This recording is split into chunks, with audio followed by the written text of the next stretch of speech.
দেখেন আপনি একটু খেয়াল করবেন ওদের চাওয়াটা কিন্তু এই যে 5ই আগস্টের পরে ওরা বাংলাদেশের যে প্রধান দুইটা শক্তি, আমি মনে করি এই শক্তির মধ্যে একটা শক্তি হচ্ছে খুব জোরালোভাবে কাজ করেছে আমাদের এই বাংলাদেশের জন্য, সেটা হচ্ছে মুক্তিযোদ্ধার সপক্ষের শক্তি। আরেকটা শক্তি যেটা আল্লাহর পক্ষ থেকে, আল্লাহর অলি আল্লাহরা যেই শিক্ষাটা মানুষের কাছে দিয়েছে, এগুলো মানুষের কাছে প্রচার করেছে এবং পাপি তাপি মানুষের মুক্তির কাণ্ডারি হিসেবে যে আল্লাহর অলিরা কাজ করেছে, তারা মূলত এই মুক্তিযোদ্ধার সপক্ষের শক্তি এবং সুফিবাদের যে শক্তি, এটাকে তারা বাংলার জমিন থেকে উৎখাত করতে যাচ্ছে। তাদের মূল পয়েন্ট কিন্তু এইখানে, এর আর কিছু চায় না, তো অন্য কিছু না। কিন্তু এখন কারণটা কি? আপনি একটু সৌদি আরবের দিকে তাকান। সৌদি আরবে আপনি, এখন তো ইন্টারনেটের যুগ, আপনি যারা আমাদের কথা শুনতেছেন বা দেখতেছেন জানতেছেন, আমি সবাইকে একটু বলবো যে আপনারা ইন্টারনেটে দেখেন, আপনি খেয়াল করে দেখবেন যে জান্নাতুল বাকির পূর্বের অবস্থা কি ছিল, এই যে সৌদ সরকার আসার আগে অবস্থাটা কি ছিল। ওইখানে হজরত ফাতেমাতুজ জোহরার রওজা ছিল, খাদিজাতুল কুবরার রওজা ছিল, এবং ওইখানে প্রায় 15 থেকে 16টা বড় বড় মাজার ছিল, রওজা ছিল। তাহলে একটু চিন্তা করেন, আজকে জান্নাতুল বাকি কিন্তু বুলডোজার দিয়ে সমান করে ফেলছে। আজকে সৌদি আরব এমন একটা দেশ যেইখানে আপনার মদকে উন্মুক্ত করা হয়েছে, নারী ব্যবসাকে উন্মুক্ত করা হয়েছে, যেখানে আমার রাসূল পাক সাল্লাল্লাহু আলাইহি ওয়াসাল্লাম শুয়ে আছে। আপনি খেয়াল করছেন কিনা, আমার রাসূলকে 100 বছর তারা কি করছে? তালাবদ্ধ করে রাখছে। 100 বছর রাসূল পাক সাল্লাল্লাহু আলাইহি ওয়াসাল্লামের রওজা খুলে না, তালা খুলে না।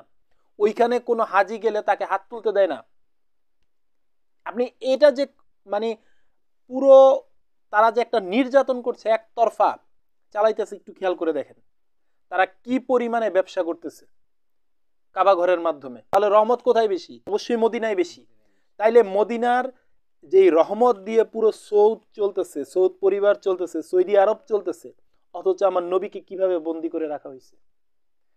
তার নবী পরিবারের যে মাজারগুলো ছিল, এই মাজারগুলো ভেঙে একদম মাটির সাথে মিশিয়ে দেওয়া হয়েছে।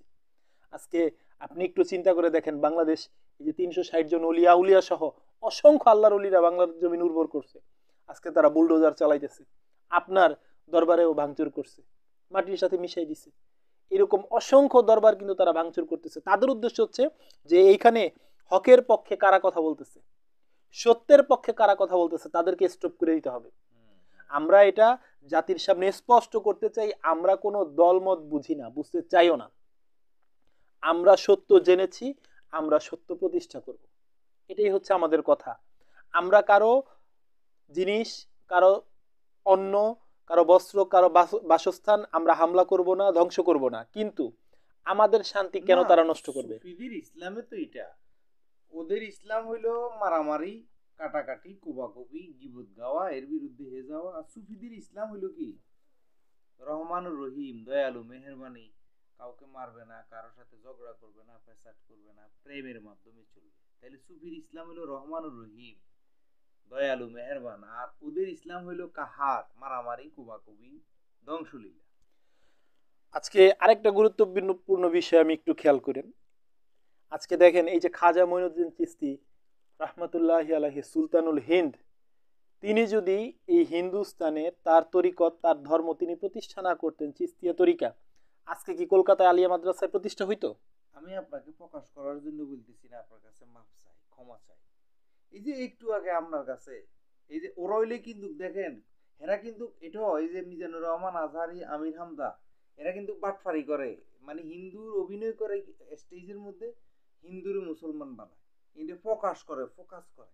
এই যে আপনার হাতে দুইজন হিন্দু দীক্ষা নিল, কলমা গ্রহণ করলো, অথচ ওরা যদি এটা পাইতো, এটারে অনেক প্রমোট করতো। কিন্তু কই, আমরা সুফিরা তো কেন আমরা চাই না, যে হিন্দু ধর্ম ছোট হোক? না, অবশ্যই। আমাদের কথা হলো যার যেটা তো সে আপনি আসছে আপনি আমাদের। দেখেন আল্লাহর অলির দরবার গুলোতে যান, আপনি দেখবেন সিঁদুর পরা অনেক মহিলা হ্যাঁ, আল্লাহর অলির দরবারে আছে। খাজা বাবার কথাটা বলাতে এই কথাটা বলে ফেলছি, আপনি তো না না প্রকাশ না করতে না না, নিষেধ করছেন, তারপরও যাই হোক, আপনি একটু চিন্তা করে দেখেন যে খাজা মঈনুদ্দিন চিশতির কারণেই কিন্তু আজকে কলকাতা আলিয়া মাদ্রাসা প্রতিষ্ঠা হয়েছে, আজকে কওমি দেওবন্দ প্রতিষ্ঠা হয়েছে।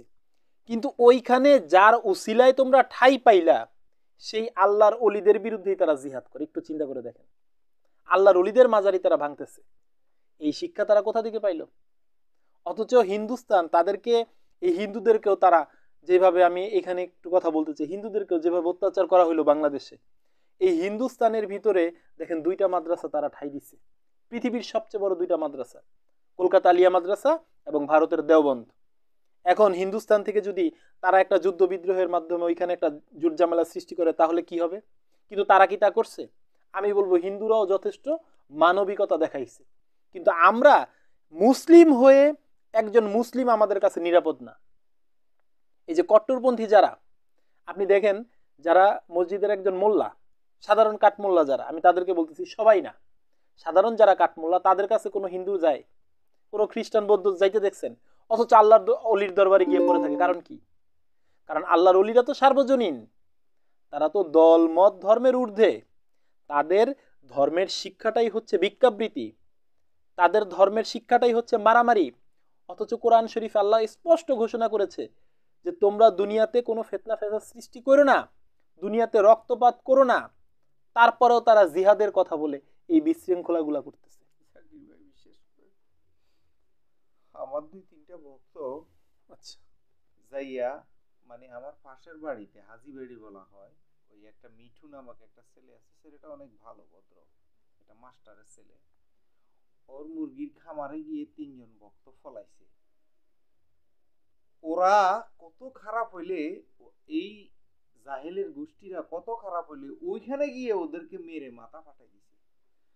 তাইলে আল্লাহর রাসূলের থেকেও তো আমাদেরকে বেশি নির্যাতন করতেছে। আল্লাহর রাসূল তো কাফেরের কাছে যাইও আশ্রয় পাইছে, লুকাইছে যাইয়া, কাফের ময়দানে মাইর খেয়ে যাইয়া কাফেরের কাছে গেছে, আর কাফেরে আল্লাহর রাসূল কি দিছে? আশ্রয় দিছে। আর অথচ আমাদের এই দেশে এমন হইছে, আমাদেরকে এখন আশ্রয় দেওয়ার মতন আল্লাহর রাসূল থেকেও আমাদের উপরে বেশি নির্যাতন চলতেছে আজকের এই সময়। আমাদেরকে একটু আশ্রয় দেওয়ার মতো জায়গা আজকে এটার জন্য অবশ্যই আপনি একটু চিন্তা করেন। মানে আমি কি বলবো, ভাষা পাচ্ছি না। আপনি কোনো সরকারের আমলে, কোনো রাজা বাদশার আমলে, আমি বলতে চাই যে সরকার প্রধানের আমলে যদি তার দেশের নাগরিকরা নির্যাতিত হয়, এই দায়ভার কিন্তু ওই সরকারের। আজকে এটা কিন্তু পরিষ্কার হয়ে গেছে, আমাকে কে কিভাবে নিবে আমি জানি না, যে আজকে এই যে সুদী সরকার গঠন হওয়ার কারণে কিন্তু আমরা রহমত থেকে বঞ্চিত হয়ে গেছি আল্লাহর কাছে। আরে দেখেন, এই লোকটা আসার পরে আমাদের এতগুলা মাজার ভাঙছে, একটু হাও কয় না নাও কয়।